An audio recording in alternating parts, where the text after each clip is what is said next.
नमस्कार, रूबरू प्रोग्राम में आपका स्वागत है। मैं हूं सुशील भारती और आप देख रहे हैं अपना ये खास प्रोग्राम जिसका नाम है रूबरू। और इसमें हम आपकी मुलाकात किसी न किसी खास मेहमान से कराते हैं। और आज हमारे स्टूडियो में मौजूद हैं डॉक्टर कुमार प्रशांत मानव। और आज एक विशेष मुद्दे पर उनसे हम बातचीत करने वाले हैं और वो है यात्राएं। तो आइए सबसे पहले स्वागत करेंगे डॉक्टर कुमार प्रशांत मानव का। सर, आपका बहुत बहुत स्वागत है। नमस्कार, धन्यवाद जी।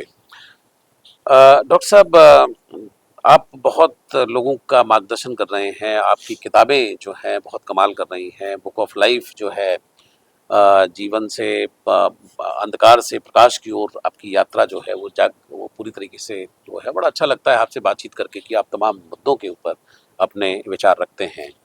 तो आज जो हमारा मुद्दा है बात करने का वो ये है कि व्यक्ति के जीवन में यात्राओं का कितना बड़ा महत्व है।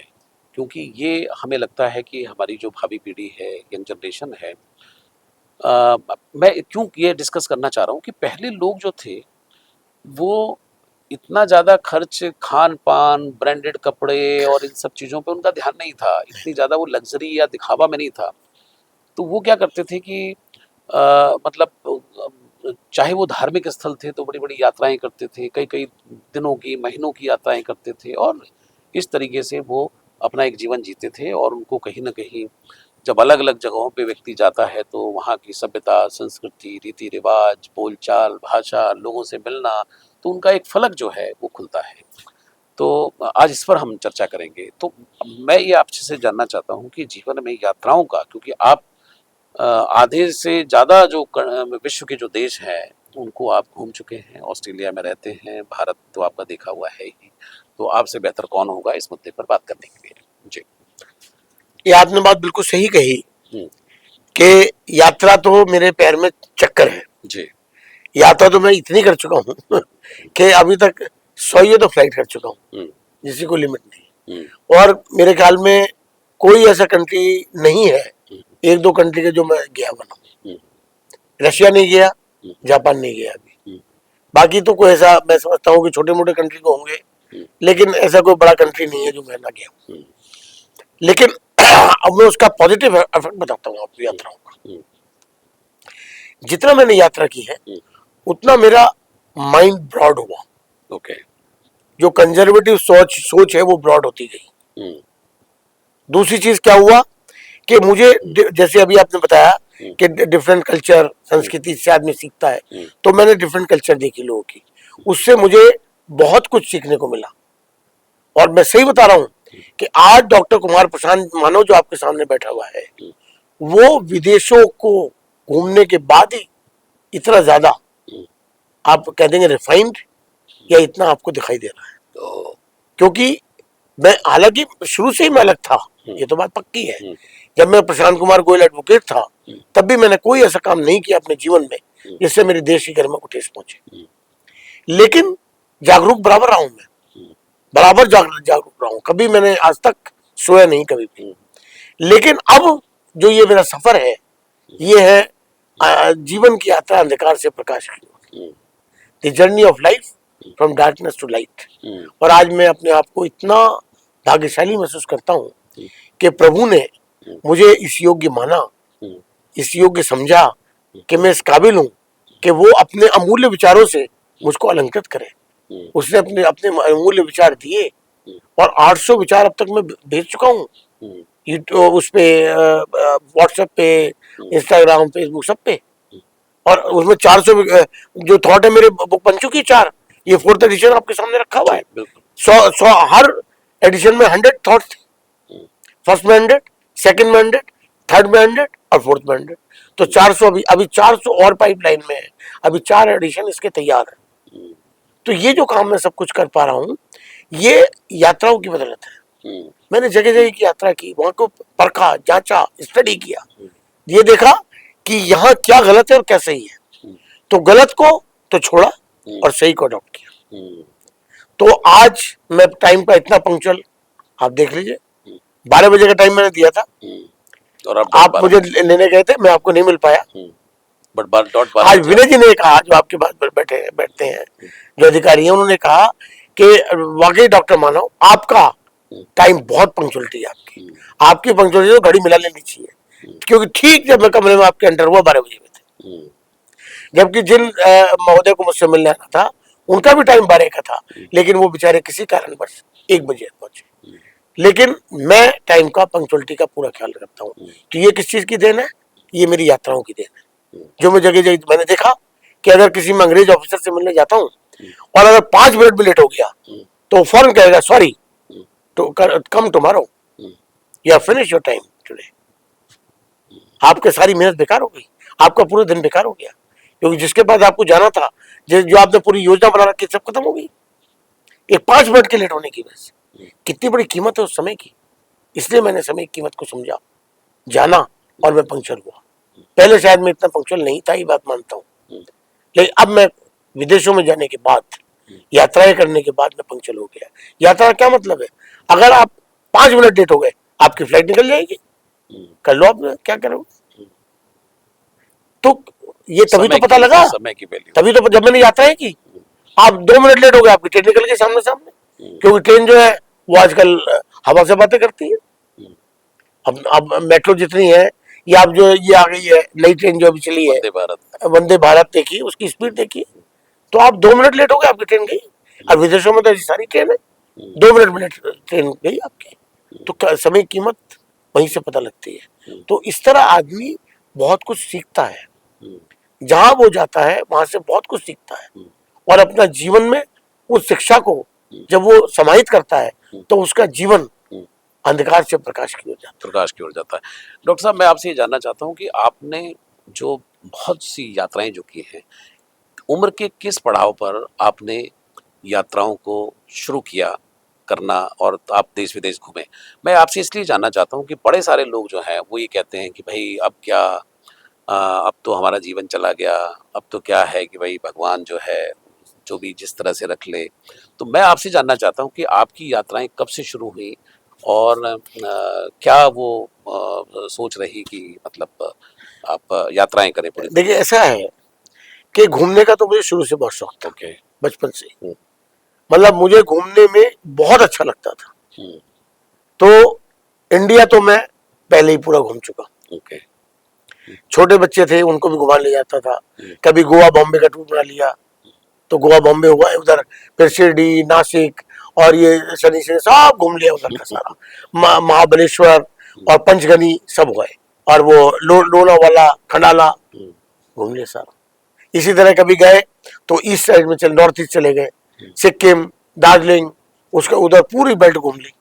कई बार चले गए केरला, चले गए पूरा केरला, महाबलीपुरम और चेन्नई और तिरुपति बार सब घूम लिया। गए, मतलब इस तरह से मैंने टूर किए। जैसे फिर मैं गया साउथ, तो साउथ मेरा बेटा पढ़ता था बेंगलोर में, तो पूरा बेंगलोर देख लिया उसके उसमें। फिर जॉब भी करता था वो, तो पूरा बेंगलोर, कर्नाटका स्टेट पूरी, और उसके बाद से मदुरई वगैरह, तो वो है तमिलनाडु, वो पूरी और वो है बिल्कुल लास्ट बॉर्डर है हमारा कन्याकुमारी। कन्याकुमारी, कश्मीर से कन्याकुमारी तक पूरा घुमा हुआ। कई बार तो कश्मीर जा चुका हूँ। कश्मीर, ऊपर वैष्णो देवी, सब देखने के लिए जाता हूँ। धार्मिक आस्था मेरी कोई नहीं है, क्योंकि मैं मानता हूँ कि ईश्वर यहाँ है, अपने हृदय में है, मुझे कहीं ढूंढने की आवश्यकता नहीं है। तो मुझे ढूंढने नहीं जाता कहीं, मैं सिर्फ दृष्टि स्तर समझ के देखने जाता हूँ। तो क्योंकि मुझे शौक है घूमने का, तो हर जगह घुमाऊं। मतलब कश्मीर से कन्याकुमारी तक तो फेमस है, जाहिर सी बात है। ये तो प्रॉपर उदाहरण फेमस है ना, कि कश्मीर से कन्याकुमारी तक, और वास्तव में कश्मीर से कन्याकुमारी तक पूरा घुमा। ये तो मैंने विदेश यात्रा से पहले पूरा भारत घूम लिया था। कुछ इलाके अभी भी रह गए जो मेरा जाने की तमन्ना है, देखिए कब जाऊंगा। हैदराबाद साइड नहीं गया, और एक कलकत्ता साइड नहीं गया, बाकी कोई ऐसी जगह नहीं जो नहीं गए। या उधर द्वारका, एक 2-3 चीजें हैं। गुजरात भी हुआ, राजस्थान भी हुआ, कोई जगह नहीं ऐसी नहीं छोड़ी मैंने, सब जगह घूमा। ये तो भारत की यात्रा रही। इसमें मैं बहुत कुछ सीखा, देखा, लोगों को जांचा परखा। मैंने देखी कि सबसे ज्यादा लिटरेसी जो है वो केरला में है। जो मेरी कैब के ड्राइवर थे वो MSc PhD थे। अच्छा, इंग्लिश में बोलते थे। केरला में इंग्लिश ही बोली जाती है, या तो इंग्लिश या केरला की अपनी लैंग्वेज मलयालम। इतनी ज्यादा लिटरेसी है। तो मैंने देखा कि भाई पढ़ाई कितनी जरूरी है। उनकी वाइफ एमफिल थी, डबल एमएससी थी। अच्छा। अरे क्या मैंने देखा, पढ़ाई वो तो कमाल की पढ़ाई है, कितने एजुकेशन है उसमें। पहाड़ों पे देखा तो पहाड़ों पे मैंने एक चीज देखी कि पहाड़ों के लोग बहुत ईमानदार मिले मुझे, बहुत ज्यादा पर्यावरण के प्यार करने वाले मिले, नेचुरल ब्यूटी को प्यार करने वाले मिले।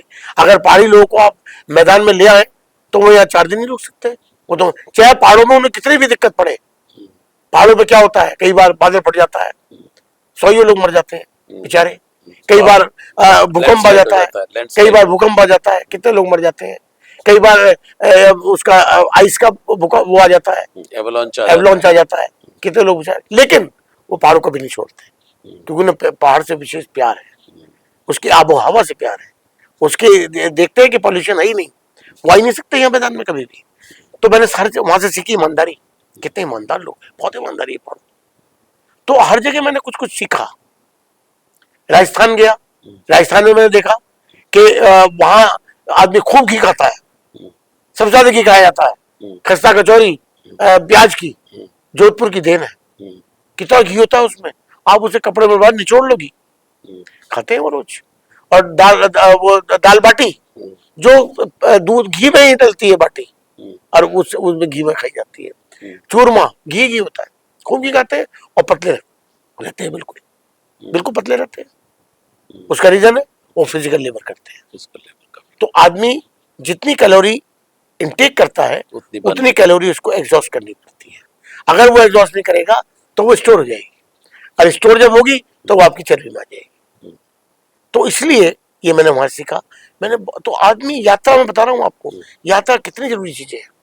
एक मैं छोटा सा इंसान प्रशांत कुमार गोयल एडवोकेट, और वो जहां जहां गया वहां से कितनी बातें सीख के आया। तो इसलिए यात्रा जरूरी है। बिल्कुल। उससे आदमी बहुआयामी हो जाता है, उसकी बुद्धि का विकास होता है, उसकी कंजर्वेटिव सोच बहुत ज्यादा इसको कहना चाहिए ब्रॉड माइंडेड हो जाता है। तो ये कितना बड़ा बेनिफिट है आदमी के लिए। कंजर्वेटिव सोच नहीं रहती उसकी जब बाहर जाता है। कोई भी ऐसी जगह नहीं जो मैंने ना देखी हो। बिल्कुल। डॉक्टर साहब, बड़े सारे लोग जो हैं इस लॉजिक को मान के चलते हैं। वो कहते हैं कि भाई हमारे पास तो इतने पैसे नहीं हैं कि हम इतनी यात्राएं कर सकें। तो मुझे ऐसा लगता है कि अगर आपको ये शौक की बात है, अगर रखेंगे तो थोड़ा थोड़ा पैसा भी आप बचाएं तो साल में 1-2 ट्रिप तो आप कर ही सकते हैं, है नहीं? तो मतलब ऐसी कोई वो नहीं है। तो क्या कि कुछ और भी ऐसे तरीके हो सकते हैं कि जिसमें आप यात्रा का मन बनाएं तो यात्रा तो हो ही जाएगी? इस पर मैं आपको बताता हूँ जी।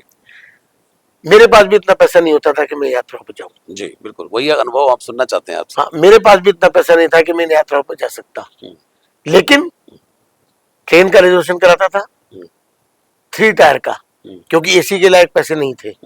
3 टायर में सफर करते थे, कोई दिक्कत नहीं, पर रिजर्वेशन इसलिए जरूरी था कि रात को सोने के लिए बर्थ चाहिए थी। 3 टायर में सफर करते थे। गाड़ी की जगह जहां तक हुआ तो वहां की लोकल जो भी कन्वेंस हो उसे इस्तेमाल कर लेते। टैक्सी ले ली। हाँ, टैक्सी तो महंगी पड़ती थी, जो वहां की लोकल कन्वेंस है वो ले ली, रिक्शा टाइप अपना, कभी कोई दिक्कत नहीं हुई। लेकिन घूमना था तो गाड़ी थी एम्बेसडर और एक फिएट, 2 लगता था गाड़ी, लेकिन दोनों बहुत इकोनॉमिकल थी। एम्बेसडर डीजल की थी, तो बाहर जब जाता था देहरादून मसूरी वगैरह तो मैं एम्बेसडर ले जाया करता था। उसमें 100 रुपए का उस टाइम पेट्रोल पड़ता था, उसमें हम सब घूम के आ जाते थे। क्या बात है। तो इस तरह से हमने उसको पैसे, अच्छा फिर हम क्या करते थे, हमने दिन फिक्स कर रखे थे घूमने के। अच्छा। हमारे दिन थे मई और जून, जब बच्चों की छुट्टी होती है। अच्छा। 2 महीने के लिए हम हर साल जाते थे, हर साल। कोई भी ऐसा साल नहीं हो जब गए ना हो। चाहे कश्मीर हो, कश्मीर क्या करते थे, कटरा ट्रेन से जाते थे, हमारे मेयर से चलती थी जो जम्मू पहुंचाती थी। अच्छा। गाड़ी तो वो जम्मू पहुंचाती थी, वहां से कटरा तक गए बस से, और फिर वहां से ऊपर पैदल गए कटरा से, कोई दिक्कत ही नहीं। तो ऐसा नहीं, आदमी जरूरी नहीं है कि ज्यादा पैसा ही चाहिए यात्रा के लिए। आदमी उसको बचा के कायदे से अपनी पॉकेट के अनुसार खर्च करके भी घूम सकता है। कोई जरूरी नहीं कि हम 5 स्टार होटल में रुकते थे, हम छोटे से होटल ले लेते थे, उसी में रुकते थे, छोटी सी जगह खाना खा लेते थे, अच्छी जगह खाते थे जहाँ कम बिल बने, जरूरी नहीं लेविश खर्च करते थे। और आज हम 7 स्टार में रुकते हैं, तो ये तो वक्त की बात है, समय की बात है। आज हम 5 स्टार 7 स्टार से कम रुकते ही नहीं, क्योंकि बच्चे पसंद नहीं करते। और आज हम जो है बड़ी बड़ी गाड़ियों में सफर करते हैं, फ्लाइट से जाते हैं। पहले ट्रेन से जाया करते थे, अब छोटे बेंगलोर भी जाते तो फ्लाइट से जाते हैं। पहले बेंगलोर ट्रेन से जाते थे, यहाँ चलती थी गोवा एक्सप्रेस, मुझे अब भी याद है। दिल्ली से जाती थी गोवा एक्सप्रेस 3:35 पे, उस ट्रेन से मैं बहुत गया हूँ बेंगलोर। अच्छा। हुबली वगैरह वो जब जाती थी, पूना भी मैं उससे गया हूँ, तो हम ट्रेन से जाते थे। आज हम सब फ्लाइट से जाते हैं, तो वक्त की बात है। लेकिन हमने कभी घूमना नहीं छोड़ा। अच्छा, फिर दो महीने हमारे फिक्स थे, उस 2 महीने के लिए हम पूरे साल सेविंग करते थे घूमने के लिए। एक अलग हमने उसका एक बजट बना रखा था, एक बैंक में अलग अकाउंट खोला हुआ था, और उस अकाउंट में हम मंथली पैसे जमा करते थे, और वो जो पैसा इकट्ठा होता था उससे हम घूमने जाते थे। जब गाड़ी नहीं थी, हरिद्वार ऋषिकेश वगैरह, हम बस से चले जाते थे। बस से कितना टिकट लगता है, कोई दिक्कत ही नहीं थी। तो इस तरह से आदमी, जरूरी नहीं है कि आप में घूमने का शौक होना चाहिए। जब आप में शौक है तो जहां चाह वहां रहा, जहां चाह वहां रहा। When there is a will, there is a way। Simple बात है, ये बड़ी पुरानी प्रॉवर्ब है। तो हमें चाह थी डिफरेंट जगह जाना, वहां से सीखना, वहां से नई बातें लेके आना, ये शौक था। तो हमने उस शौक को पूरा किया। हम बच्चों को हर जगह ले गए। बच्चे नहीं कह सकते कि हम पापा ने हमें घुमाए नहीं, गोवा तक ले गए, गोवा खूब एंजॉय किया उन्होंने, बीचेस पे हर जगह घुमाया। उधर दार्जिलिंग सिक्किम खूब इन्होंने आनंद लिया बच्चों ने, हर जगह हमने घुमाया इनको। तो ऐसा नहीं है, आदमी कर सकता है। उसमें क्या था कि हमने स्टर्लिंग रिजॉर्ट की बुकिंग करा ली थी परमानेंट स्टे के लिए। स्टर्लिंग रिजॉर्ट का मैंने मेंबरशिप ले ली थी, जो 99 ईयर्स के लिए होती थी। उस टाइम 1.25 लाख में आती थी। तो वो धीरे धीरे कर किस्तों में उसका पैसा जमा करके हमने वो ले ली।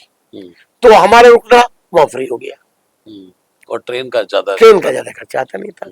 और स्टर्लिंग के रिजॉर्ट बड़े शानदार हुआ करते थे।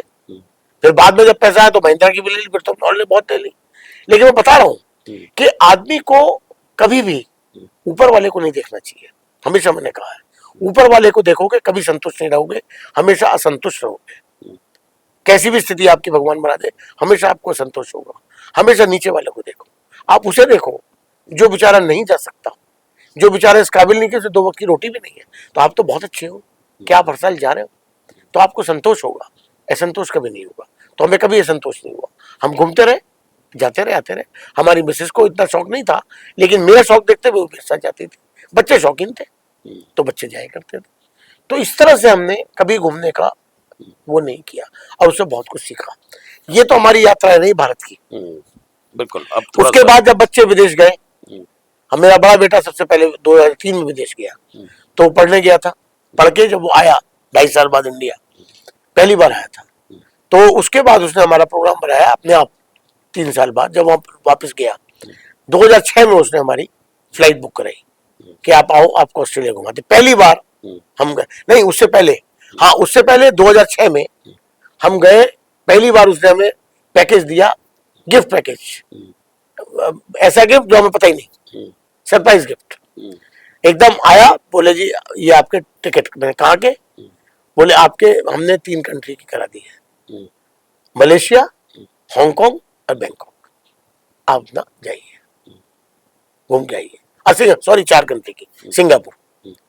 तो तब पहली बार हम विदेश की धरती पे पैर रखा था, 2006 में। 2006 में पहली बार फ्लाइट में बैठे थे, आज तक कभी फ्लाइट में भी नहीं बैठे थे, बताइए।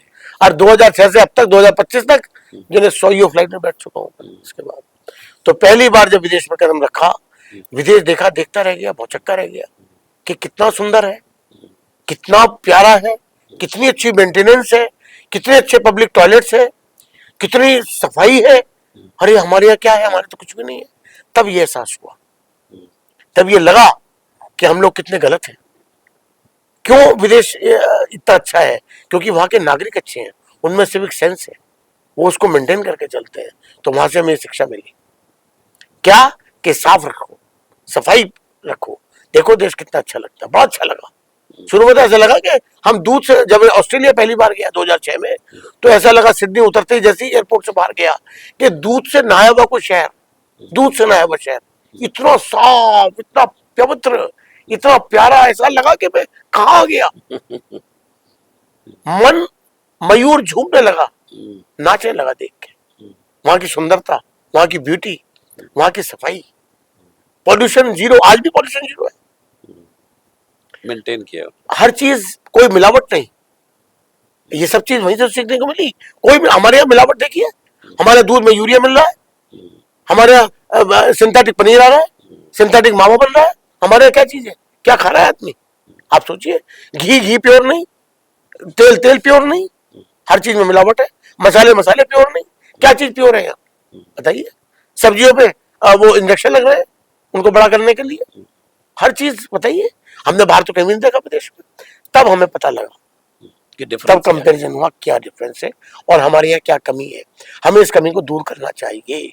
तब मैंने लोगों को जगाना शुरू किया कि इन कमियों को दूर करो भाई, अगर भारत को ऊपर उठाना है। तो ये कैसे संभव हुआ? जब मैंने यात्राएं की, फिर मैं फिर तो मैं सारे देश अभी 1.5 महीना 2023 में यूरोप रह के आया था, यूरोप के सारी कंट्री घूम के आया, सब देखा मैंने कि कैसे कैसे कहाँ क्या, वहां की शिक्षा ली, वहां की संस्कृति से अवगत हुआ, वहां की कल्चर से अवगत हुआ, लोगों से अवगत हुआ, पता लगा कि वो लोग कितने देश प्रेमी है, कितने देश के लिए पागल है। तभी तो उनका देश इतना बढ़िया है कि वो देश के लिए पागल है। हमारे बताइए, हमारे लिए कोई देश के लिए पागल है? हमारे कंट्री में, भारतवर्ष में कोई देश के लिए पागल है? और जो तो एक है मोदी, और जो पागल है उसको लोग पागल करने की पूरी कोशिश। हमारे लिए अगर कोई देश के लिए पागल है तो वीर नरेंद्र दामोदर मोदी, योगी, अमित शाह जो कुछ कर रहे हैं देश के लिए, नितिन गडकरी जिन्होंने आज कितने फ्लाईओवर खड़े करके रख दिए, ऐसे लोग हैं जो देश के बारे में सोच रहे हैं। तो लेकिन कितने हैं बेचारे? 1.5 अरब की पॉपुलेशन में अगर 4 लोग ऐसे निकल आए तो क्या कर लेंगे वो? अपने से तो अच्छा कर रहे हैं, लेकिन हमारा क्या योगदान है? हमारा योगदान तो 0/0 है। तो मैं कहता हूं इसलिए यात्राएं जरूरी है। आप जाओगे तो आपको एहसास होगा, जो विदेश नहीं गया उसे क्या पता सफाई क्या होती है, बताओ मुझे। बिल्कुल, जिसने विदेश की धरती देखी नहीं उसे क्या पता सुंदरता क्या होती है, मेंटेनेंस क्या होता है। वहां का मेंटेनेंस आपको बताऊं, वहां पब्लिक टॉयलेट्स में म्यूजिक चलता रहता है प्यारा सा, इस और परफ्यूम छिड़का होता है, ऐसी खुशबू, सुगंधित वातावरण, जब आप अंदर जाओगे और सब बिल्कुल साफ सुथरा, और एक इधर और एक इधर 2 इंसान खड़े रहते हैं गेट पे पोछा लिए, जैसे ही आप जाएंगे दोबारा पोछा लग जाएगा। इतनी सफाई, सड़कों पे रोज धुलाई होती है डेली, और बड़े बड़े होते हैं हमारे यहाँ ट्रैक्टर्स, और वो होते हैं बड़े बड़े ट्रक्स, उसके नीचे लगे होते हैं झाड़ू टाइप, वो रोल करते रहते हैं झाड़ू टाइप। तो जब जाते हैं तो क्या होता है कि वो आगे का ट्रक जाएगा, पानी छिड़कता जाएगा, अब पीछे वाला झाड़ू से घुमाता जाएगा। इस तरह सफाई होती है, ऐसी सफाई मेंटेन नहीं होती। तो ये सब सीखना कैसे मिला? जब हम विदेश गए। तो मैं ये कहता हूं कि हर आदमी को, अब ये बात अलग है कि यहाँ भारत एक गरीब देश है जहाँ 75% लोगों को, बेचारों को 2 वक्त की रोटी भी नसीब नहीं है, तो वो क्या विदेश के सपने देख सकते हैं। लेकिन फिर भी मैं कहता हूँ जिसको जो समर्थ है उसे जाना चाहिए, इसलिए नहीं घूमने के, उसे देखना चाहिए कि विदेश क्यों सुंदर है, विदेश क्यों साफ है, विदेश क्यों ऐसा है, क्यों ईमानदारी है, क्यों वहां कोई धोखेबाजी नहीं, कोई झूठ नहीं, फरेब नहीं, मक्कारी नहीं, कोई भ्रष्टाचार नहीं। ये सब देखने को वहीं से तो मिलेगा। आप यहाँ पढ़े हुए हो, यहीं आप देख रहे हो जहाँ सब कुछ है, या बीमारी भी है, यहाँ भ्रष्टाचार भी है, यहाँ गंदगी भी है, यहाँ पर पॉल्यूशन भी है, यहाँ सब कुछ है। बिल्कुल। तो इसलिए मैं कहता हूँ यात्राओं से बहुत बड़ा लाभ मिलता है, आदमी की मानसिक विकृता वो दूर होती है, और जो कंजर्वेटिव सोच है वो ब्रॉड माइंडेड आदमी बनता है, और उसकी पर्सनैलिटी डेवलप होती है।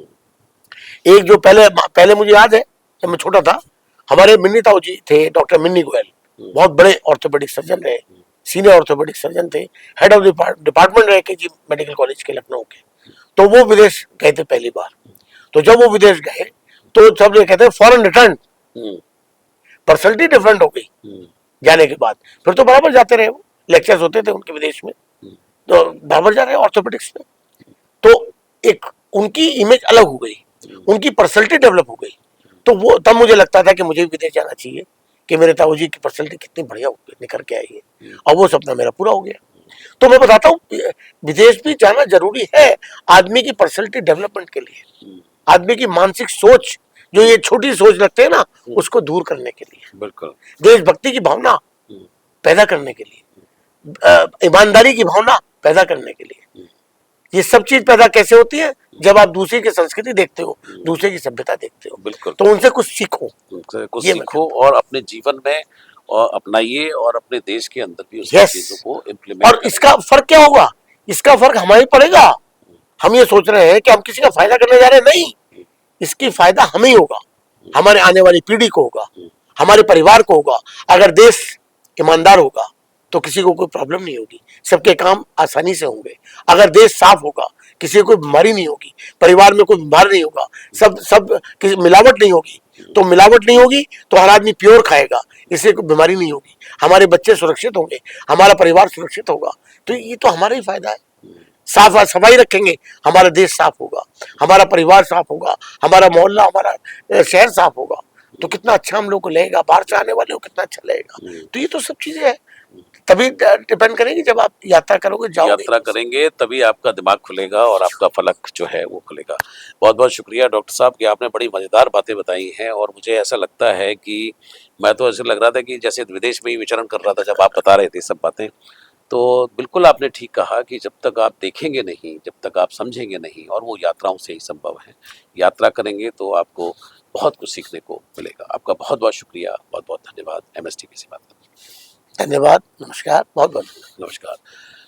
तो दर्शकों, आज हमने जिस विषय पर बातचीत की है वो थी यात्राएं, कि यात्राओं का जीवन में क्या महत्व है, और बहुत ही प्रेरणादायक बातचीत रही आज की कि डॉक्टर कुमार प्रशांत मानव ने जिस तरह से बताया कि अगर यात्राएं करने का शौक है तो उन्होंने कम बजट में भी अच्छी यात्राएं की, लेकिन उनको शौक था और उन्होंने पूरा देश घूमा जिस तरीके से, और बहुत उन्होंने जानकारी हासिल की, और उसके बाद विदेशों का भी जब उन्होंने दौरा किया तो वहाँ भी उन्होंने बहुत सारी बातें अर्जित की हैं। और नो वंडर कि आज जो आपको गाइड कर रहे हैं, जो समझा रहे हैं, बता रहे हैं और इस देश को उजागर करने की बात कर रहे हैं, तो उसके पीछे बहुत बड़ी सोच जो है उनकी ये संचालित है। और मुझे ऐसा लगता है कि आपके भी जीवन में आज के इस एपिसोड से कुछ ना कुछ परिवर्तन अवश्य आएगा।